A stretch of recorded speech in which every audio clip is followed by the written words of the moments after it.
السلام علیکم 5 کلاس، کیسے ہیں آپ لوگ بچوں؟ آج 30 دسمبر ہے اور بدھ کا دن ہے۔ آج ہم اردو بی کا کام کریں گے۔ اردو بی میں آج ہم کریں گے والدہ کے نام اپنی صحت یابی کے سلسلے میں خط تحریر کریں۔ بچوں کاپی پہ آپ نے سب سے اوپر لکھنا ہے لاہور، پھر 2 دسمبر 2020 یا جس ڈیٹ پہ آپ خط لکھتے ہیں اس ڈیٹ کی وہ والی ڈیٹ لکھنی ہے آپ نے، ٹھیک ہے؟ پھر لکھنا ہے پیاری امی جان۔ آپ کا گرامی نامہ ملا، گرامی ہوتا ہے خط، آپ کا گرامی نامہ ملا، دل کو بہت خوشی حاصل ہوئی۔ آپ نے میری صحت کے بارے میں پوچھا۔ پچھلے ہفتے مجھے بخار، کھانسی اور نزلے کی شکایت ہو گئی تھی۔ چچا جان ڈاکٹر کو بلا لائے تھے، اس نے مجھے ٹیکا لگایا اور پینے کے لیے دوائی بھی دی۔ علاج اور پرہیز کرنے سے اب مجھے مکمل آرام ہے۔ میری صحت اب اللہ کے فضل سے بہتر ہے اور میں نے کل سے اسکول جانا شروع کر دیا ہے اور پڑھائی کا کام باقاعدگی سے کر رہا یا کر رہی ہوں۔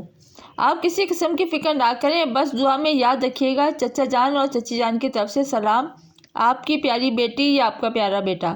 اور نیچے الف ب ج لکھیں یا اپنا نام لکھیں۔ بچوں کا کام اپنے کاپی پر کرنا ہے اور اس کو اچھی طرح سے یاد بھی کرنا ہے۔